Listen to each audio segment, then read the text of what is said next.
top 5 NFL draft corners. We'll go from 5 to 1. At number 5, give me Trey Amos out of Ole Miss. He's 6'1", 195 pounds, ran a 4.43, so has good speed for the position. 3 interceptions, 13 pass breakups, 50 tackles on the year. He was targeted 62 times in coverage. He allowed 32 catches for 280 yards, 2 touchdowns, only a 54.5 passer rating allowed by him in coverage, and PFF actually graded him out pretty well at an 85.6. Let's take a look at some of his pros. 13 pass breakups last year in 2024 was the highest single season total for any Ole Miss defender since 2015, so it's been a decade since that was done in the SEC. You have to respect it. He started all 13 games, and this is a guy who was really good at press man. You could call him a press man technician if you'd like. He really brings all of his moves to the table, all of his moves to the line of scrimmage when it comes to jamming receivers, possibly peeking into the backfield, whatever the situation might be for Trey Amos. He brings what maybe you would want to call the kitchen sink to the line of scrimmage when he's facing off against some of these wide receivers. He quickly closes those throwing windows as well when he pursues the point of attack on routes. He rarely gets fooled by route concepts or quarterback manipulation, whether it's the eyes, a shoulder fake, a pump fake, whatever the case may be, and really exceptional recovery speed when he's beaten as well. I think that's really important for a corner in the NFL and really in football, of course, right? Or in sports, your recovery speed when you're caught out of alignment or out of your assignment is going to be very important, and that's something that he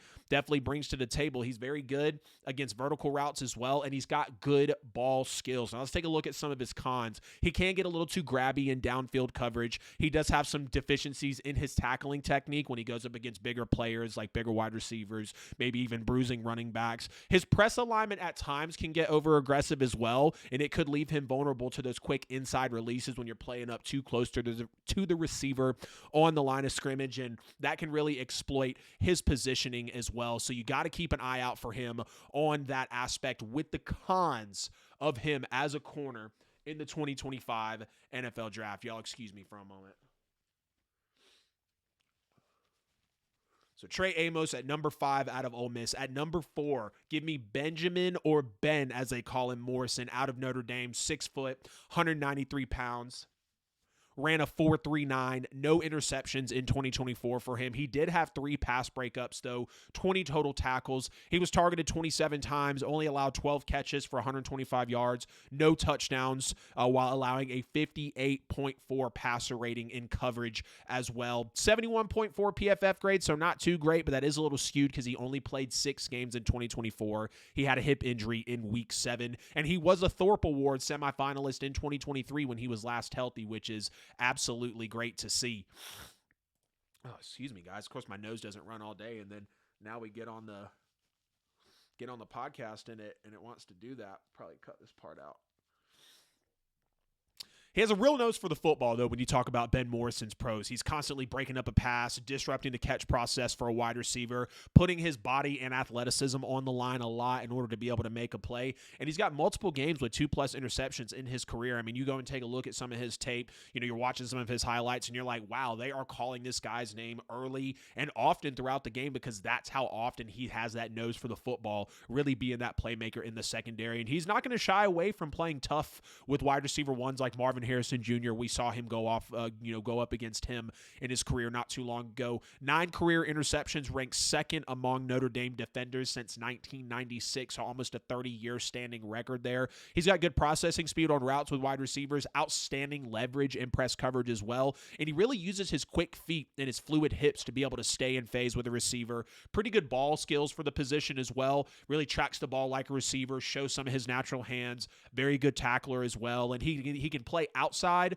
or get plugged into the slot position effectively and really show off his versatility there. Now, some of his cons, he did struggle at times with those more physical receivers who could box him out, at the next level in the NFL. He did have that recent hip surgery, so that does raise some concerns for his durability, but you'll just have to see how he plays out when he does get drafted. I think this guy in the right situation is probably a late first, early second round pick, but you never know with how the draft can roll out on April 24th. And even though his previous injury history was clean, that does make you feel good about where he's at. Again, 9 career interceptions, Thorpe Award semifinalist in 2023. Like, there are some promising things here with Ben Morrison. No question about that. He does have some difficulty disengaging, from larger blocking receivers when he forced to set the edge. He can sometimes get boxed out by those bigger wide receivers as well. But if you draft Ben Morrison out of Notre Dame, who I have as the fourth best corner in the class, you will not be disappointed. Let's take a look at Will Johnson, who is number 3 here on my list, out of Michigan, the 2024 national champion, who has been a cornerstone to that Michigan defense all the years that he's been there. 6'2", 194 pounds, ran a 4.56. 2 interceptions last year that he took both of them to the house for 6 points.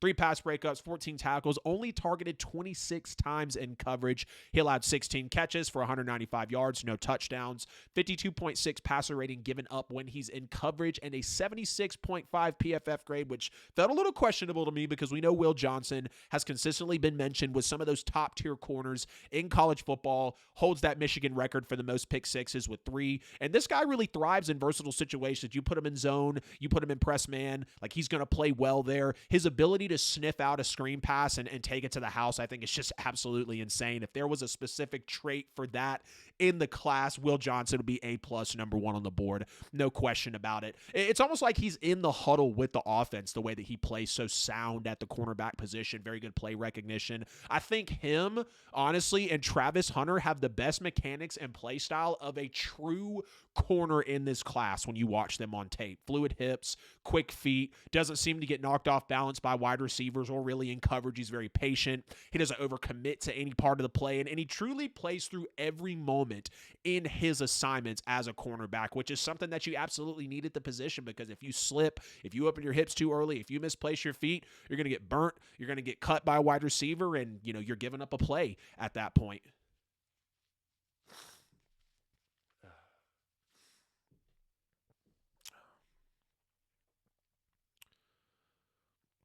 He anticipates and jumps underneath routes really well also, which is a very, very good, trait for him. He's good at fighting through blocks, which is rare for a corner in college football when you take a look at a lot of the guys that come through, the draft process. And he's very good at directing wide receivers out of bounds. That's also another top trait he has, really using that sideline as an extra defender, a very solid tackler, who can hit big as well. Now, when you look at some of his cons, he can get grabby downfield when he gets beaten on routes. He does have some missed tackles that jumped up in his junior year, and kind of has a gambler's mentality when he starts looking into the backfield for interceptions at times, maybe trying to read the quarterback's eyes too heavily. And sometimes he can be left vulnerable to double moves as well, and he doesn't really have the recovery speed in order to get back into his assignment or alignment if that double move does catches him. Let's get to the top 2 cornerbacks in the 2025 NFL draft class. Number 2, Jahdae Barron out of Texas. He is a Longhorn, the Thorpe Award winner, which is the best cornerback, the most outstanding cornerback in college football. 5'11", 194 pounds, ran a sub 4.40 at actually 4.39, 5 interceptions, 11 pass breakups, 67 tackles, no touchdowns given up on the season, a 34 passer rating, and he was graded higher than Travis Hunter, speaking of Jahdae Barron out of Texas, at 90.7. Now, some of his pros, he is that aggressive slot corner who can also be that multi-role outside cornerback, high football IQ, and that character really reflects in his play and through his teammates as well. Multiple times on the tape, you saw him flying in on a blitz, tracking down a ball carrier at the line of scrimmage, really utilizing that elite play and route recognition that he possesses mentally. And he's, really a ball hawk with some good tracking skills. He can routinely sniff out and ruin routes as well. No touchdowns given up on the year shows that he's elite situationally. No question about that as a number 2 corner in the class. And he's very capable at playing in multiple schemes, multiple alignments. He kind of reminds me of Isaiah Simmons at corner. He kind of reminds me of Isaiah Simmons, who's a linebacker. I really wish his NFL career would have been better than it has been. But Jahdae Barron is a corner, and I feel like he's very versatile like Isaiah Simmons, and hopefully his career pans out better than Isaiah's has. And he's splitting time almost evenly between boundary corner and nickel, also got significant snaps in the box as well. So again, he's just that versatile corner in the class. He routinely beats receivers to their spot on underneath routes and disrupts the timing with precise breaks as well. Now, you take a look at his cons. It does take him a minute to hit that top speed and get to that sub 4.4 speed, which is kind of weird, but if you're talking about a trait that affects, that would be his acceleration. I think he could pick up on that. So sometimes those speedy wide receivers can beat him on the outside, maybe stack him vertically down the field, and he just might get beat or take a minute to catch up to him if he even gets that chance on a vertical route against a deep threat, speed receiver. And bigger receivers can get physical with him as well, being under 6 foot, being under 200 pounds. He can get a bit too handsy in coverage at times also if you catch him down the field in some of those longer assignments. And then, of course, at number 1, we all know the best cornerback in the class, the Shohei Ohtani, the Babe Ruth of college football, whatever you want to call Travis Hunter out of Colorado. That is what he is the best corner in the NFL draft. A freak athlete, 6 foot, 188 pounds, ran a 4.4 flat, 4 interceptions, 11 pass breakups, 35 tackles, allowing just over 50% completions on targets that were thrown his way. Only 1 touchdown this year, given up after, I think,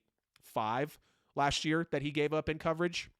Gave up a 39.9 passer rating as well, and graded just a little lower than Jahdae Barron at 88.2 by PFF. And Travis Hunter just plays so well in multiple positions at the corner. I mean, zone, man, he's very quick at flipping his hips and putting himself in position to make a play. A real nose for the football with many pass breakups and interceptions in his career. I think his change of direction at the position is the best in the class, no question about it. And his wide receiver background, those hands really complement him at the DP position as well. Very good awareness, very good vision. Like, you will see him undercut routes, track down screens on ball carriers or ball carriers at the line of scrimmage, in the backfield. It's literally like he is playing receiver, but at the defensive position, which is clearly what corner is, right? But the way that he just tracks some of these receivers, the way that he just follows them throughout their stems, their techniques, their routes, like, you can tell he has a true understanding of the position that he is guarding, which I think is what makes him so special as a player. And again, just an overall freak athlete with his speed, his vert, his change of direction, the play recognition, the way he follows a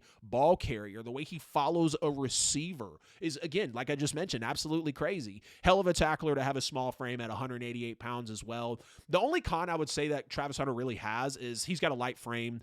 That does give him a length advantage at corner for sure, but you'll see offensive linemen and bigger receivers, bigger running backs overpower him at times. But I think Travis Hunter can put on weight in the NFL, maybe get to, 195, 200. I don't think you want your corners necessarily that big, but we could probably see him bulk up and be able to get even better at the position than that he already is. So you guys get in the comments. Let me know what you think of my top 5 NFL draft corners for the 2025 season. Travis Hunter, number 1, Jahdae Barron, number 2, Will Johnson, number 3, Ben Morrison, number 4, Trey Amos, number 5, Denzel Burke, probably an honorable mention as well there. But yes, I would love to hear from you guys in the comments. Y'all let me know what you think about the NFL draft talk so far. Hey, it's AJL here. Appreciate you sticking to the end of the video here on YouTube. You could have chose any other show, but you chose my video, and for that, I'm very grateful. If you haven't already, please make sure to like and subscribe to the channel. Follow me on social media. Hit the bell on the channel so you never miss a post. Check me out on all social media platforms. Right here, you'll find a chance to subscribe to the show, a related video, and a playlist. See you guys in the next one.